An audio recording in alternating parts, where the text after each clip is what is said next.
नमस्कार दोस्तों, गौरंग शाह बात कर रहा हूँ जियोजित फाइनेंशियल सर्विसेज से। और बाजार इस हफ्ते का ब्यौरा लेकर के आपके सामने उपस्थित हूँ। इस सोमवार की सुबह करीबन 11:30 का समय हो रहा है। आ, हमने जिस प्रकार से ब्यौरा दिया था पिछले हफ्ते और उसके पहले, बाजार का अमूमन उसी तरीके से रुझान दे रहा है। बाजार कुछ दिनों में हमने गिरावट देखी, कुछ दिनों में शुरुआत अच्छी हुई, फिर बाजार बंद होते होते गिरावट आई थी मगर तब्दील हो गई, रिकवरी हो गया बाजार। तो पहले तो कुछ स्तर बता देते हैं दोस्तों आपको। इस सोमवार की सुबह सेंसेक्स, निफ्टी, बैंक निफ्टी, मुद्रा बाजार यानी कि रुपया डॉलर, और ऊर्जा बाजार यानी कि कच्चा तेल, ब्रेंट और नाइमेक्स। सेंसेक्स कामकाज कर रहा है 240 पॉइंट की बढ़त के साथ। 66,400 का स्तर है सेंसेक्स का। निफ्टी करीबन 70 अंक की बढ़त के साथ कामकाज कर रहा है। 19,715 का स्तर है निफ्टी का। बैंक निफ्टी 100 पॉइंट की बढ़त के साथ कामकाज कर रहा है। 45,570 का स्तर है निफ्टी बैंक निफ्टी का। रुपए डॉलर में हमने मजबूती तो देखी थी, लेकिन पिछले हफ्ते कमजोरी देखी थी और आज थोड़ी बहुत कमजोरी और हम देख रहे हैं। एक डॉलर का दाम है 82.25 रुपया प्रति डॉलर, जो कि कमजोरी का संकेत दे रहा है। और ब्रेंट और नाइमेक्स यानी कि ऊर्जा बाजार, कच्चे तेल में हमने पिछले हफ्ते भी खबरों के चलते हुए जो आंकड़े और खबरें विदेशी मुल्कों के तरफ से आई, उसके कारण हमने काफी अच्छी तेजी कच्चे तेल में देखी है। ब्रेंट का स्तर है 84.57 डॉलर प्रति बैरल, और नाइमेक्स का स्तर है 80.29 डॉलर प्रति बैरल। अब ये देखना जरूरी होगा दोस्तों कि कच्चे तेल में और कितना उबाल आता है, क्योंकि जब जब कच्चे तेल में उबाल आता है तो जो देश और अर्थव्यवस्था निर्भर होती है कच्चे तेल पर, उनको ज्यादा रकम चुकानी पड़ती है एक बैरल इंपोर्ट करने के लिए, और उसकी वजह से जो वित्तीय परिस्थिति है उन सब देशों की सरकारों की, वो थोड़ी बहुत नाजुक और कमजोर हो जाती है। तो ये देखना जरूरी होगा कि आने वाले समय में, और क्योंकि इतना उबाल हमने देखा है, तो शायद हो सकता है थोड़े बहुत और ऊपर के तरफ के दायरे हम कच्चे तेल में देखें। इसमें कोई आश्चर्य नहीं होना चाहिए। लेकिन क्या वो टिक पाता है या नीचे की तरफ आ जाता है, ये हमारे लिए ज्यादा महत्वपूर्ण होगा। तो उम्मीद करते हैं कि कच्चे तेल में जो उबाल हमने देखा है वो आने वाले समय में धीरे धीरे करके नीचे की तरफ थोड़ा ठंडा पड़ जाएगा।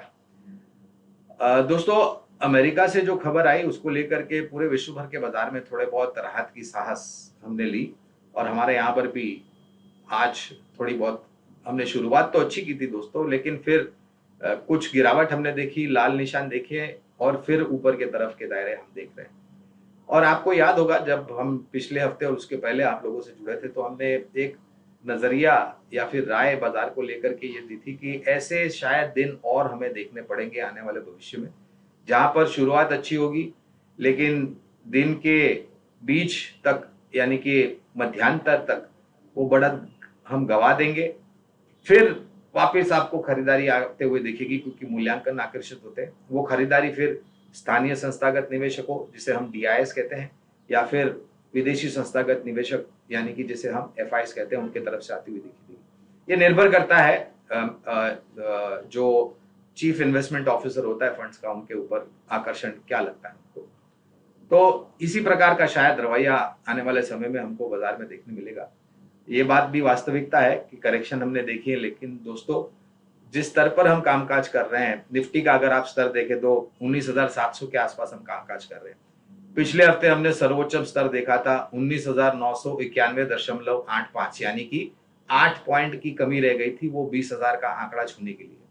अगर आप आंकड़ों के हिसाब से देखेंगे तो शायद आपको वो गिरावट ज्यादा दिखेगी, लेकिन अगर आप उस गिरावट को सेंसेक्स और निफ्टी का स्तर क्या है उसके सामने अगर आप उसको प्रतिशत यानी कि परसेंटेज में कन्वर्ट करेंगे, तो वो आपको ज्यादा नहीं दिखाई देगी। तो समझदारी यही है दोस्तों कि गिरावट आती है ठीक है, लेकिन अंकों के हिसाब से उसकी तुलना मत कीजिए, प्रतिशत में देखें और ये देखें कि सेंसेक्स और निफ्टी का स्तर क्या है। तब आपको थोड़ी बहुत सहानुभूति होगी और वो गिरावट आपको ज्यादा गहरी गिरावट नजर नहीं आएगी। तो इस तरीके से देखेंगे तो ज्यादा उचित होगा। हम हर बार ये कहते हैं, और दोस्तों पहली तिमाही के नतीजे शुरू हो गए, हम मध्यांतर में हैं। ज्यादातर जो दिग्गज कंपनियों के आंकड़े थे हमने देख लिए, कुछ दिग्गज कंपनियों के आंकड़े देखना बाकी है। और आज से अंत तक यानी कि पहली तिमाही के नतीजों के अंत तक ज्यादातर अब आपको और हमें मझौली और छोटी कंपनियों के आंकड़े दिखाई देंगे। दोस्तों, ये जो हमने छोटी मझौली दिग्गज सूचकांक ने ऊपर के तरफ के दायरे देखे हैं, वो हमने पिछले बार भी एक नजरिया आपको दिया था कि आपको थोड़ा बहुत आत्मचिंतन करना चाहिए आपके निवेश को लेकर के। आपके पोर्टफोलियो में कौन से शेयर्स है जो अंडर परफॉर्मर है, जो आपको ज्यादा नुकसान दे रहे हैं। और इस रैली के पश्चात, यानी कि छोटी मझौली सूचकांक के रैली के पश्चात, अगर आपका वो नुकसान कम हो रहा है या फिर आपको कोई नुकसान कोई मुनाफा नहीं हो रहा है, तो ये समय पर्याप्त समय है हमारे हिसाब से कि आपको अपने वो जो निवेश है आपका, जहां पर आपको ज्यादा नुकसान या फिर ज्यादा मुनाफा नुकसान नहीं हो रहा है, उनको बाहर निकाल दें और वो जो पूंजी आपके पास लौट के आती है वो अच्छे जो शेयर्स आपके पोर्टफोलियो में उसमें जोड़े। यानी कि कहने का तात्पर्य है कि बदलाव करे आपके पोर्टफोलियो में, चर्निंग करे। इससे क्या होगा कि अंडर परफॉर्मर्स, नॉन परफॉर्मर्स आपके पोर्टफोलियो से बाहर चले जाएंगे और अच्छे मजबूत शेयर्स आपके पास पूंजी जो आई है लौट करके, वो बेच करके अंडर परफॉर्मेंस, उसमें आप जोड़ सकेंगे। इससे आपका पोर्टफोलियो और सक्षम और मजबूत हो जाएगा। तो थोड़ा समय निकाल करके अपने पोर्टफोलियोज को रिविजिट करिए, उनको चर्न कीजिए और ज्यादा मजबूत शेयर्स में अपना निवेश धीरे धीरे करके बढ़ाते जाएं। हर बार की तरह दोस्तों, जब हम आपसे जुड़ते हैं तो आपको विकल्प देते हैं लंबी अवधि के लिए बुनियादी तर्क के आधार पर। आज भी हमने 2 विकल्प ढूंढ के निकाले हैं। इनके बारे में हमने इतिहास में पहले नाम दिया होगा इन सब दोनों ही कंपनियों का, लेकिन आज इसलिए जरूरी है इसका नाम फिर से लेना क्योंकि पहली तिमाही के नतीजे देखने के बाद हमने इन दोनों कंपनियों के लक्ष्यांक ऊपर की तरफ बढ़ाए हैं। तो पहली कंपनी है निजी क्षेत्र की दिग्गज कंपनी, जो कि मर्जर की बात चलते चलते खबरों में थी। एचडीएफसी लिमिटेड का मर्जर हुआ एचडीएफसी बैंक में और अब एक बहुत मजबूत सक्षम कंपनी वित्तीय क्षेत्र में विश्व भर में सबसे दिग्गज और बड़ी कंपनी खड़ी हो गई है और हमारे देश में मेरे ख्याल से सर्वोच्च स्थान पर आएगा जब तक इनकी बैलेंस शीट का सवाल है। तो एचडीएफसी बैंक नतीजों के पश्चात हमने हमारे लक्ष्य जो थे उसको ऊपर की तरफ बढ़ाए। तो हमें लग रहा है कि जिनके पास वो निवेश है बनाए रखें, जिनके पास निवेश नहीं है वो मौका ढूंढ सकते हैं। ऐसे बाजार में जब आप गिरावट देखते हैं, धीरे धीरे करके अपनी निवेश बढ़ाएं। तो पहला विकल्प है निजी क्षेत्र की दिग्गज बैंक एचडीएफसी बैंक लिमिटेड। दूसरा है ऑटो क्षेत्र की एक कंपनी जो कि केवल मात्र कमर्शियल व्हीकल बनाती है, नाम है अशोक लेलैंड। दोस्तों, पिछले वित्तीय वर्ष में धीरे धीरे करके हमने सुधार होते हुए देखा और नुकसान में से नो प्रॉफिट नो लॉस में आ गई बैलेंस शीट। और इस वित्तीय वर्ष में जो पहली तिमाही के नतीजे देखे हैं दोस्तों, उसमें एक बहुत बड़ा परिवर्तन आते हुए दिखा है और नतीजों में ये कंपनी ने शानदार मुनाफे, शुद्ध मुनाफे का आंकड़ा दर्ज किया है।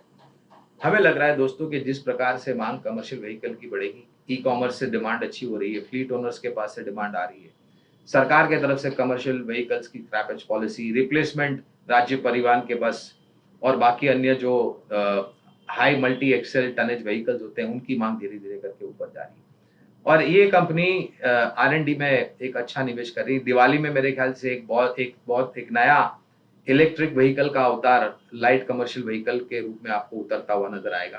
तो मार्केट में उतारेंगे, लॉन्च करेंगे और आने वाले भविष्य में ये और भी लॉन्च करेंगे। जिस प्रकार से इन्होंने घोषणा दिल्ली में जो ऑटो एक्सपो हुआ था इस साल के शुरुआत में जनवरी में, तब जो घोषणाएं की थी, तो एक अच्छा विकल्प। और यहाँ पर भी हमने पहले बात की थी दोस्तों अशोक लेलैंड पर निवेश के लिए। आपका निवेश है तो बनाए रखें, अगर नहीं है तो मेरे ख्याल से जो निवेश करना चाहते हैं वो मौका ढूंढ सकते हैं धीरे धीरे करके निवेश करने के लिए। अंत में मेरी वाणी को विराम देने से पहले ये कहना बहुत जरूरी होगा और अवश्य होगा कि ये दोनों ही विकल्प बुनियादी तर्क के आधार पर लंबी अवधि के लिए हम सुझाव दे रहे हैं। एक समय पर पूरी पूंजी निवेश करने की जरूरत नहीं है। यहाँ पर अगर आप मन बनाते हैं निवेश करना तो शुरुआत कीजिए, 20, 25, 30% जो भी आपके पास जोखिम झेलने की क्षमता है, शुरुआत कीजिए। और जब कभी भी शेयर बाजार में गिरावट आती तो ऐसे मजबूत शेयर्स में आप अपना ध्यान और अपनी पूंजी निवेश कर सकते हैं लंबी अवधि के लिए। और लंबी अवधि का मतलब होता है साल, 1.5 साल, जितना ज्यादा उतना ज्यादा बेहतर। तो हमारी बात शांतिपूर्वक सुनने के लिए आप सभी का बहुत बहुत धन्यवाद। आप लोगों से विदा लेता हूं और अगले हफ्ते आप लोगों से फिर मुलाकात होगी। आप अपनी सेहत का ध्यान रखिए। धन्यवाद।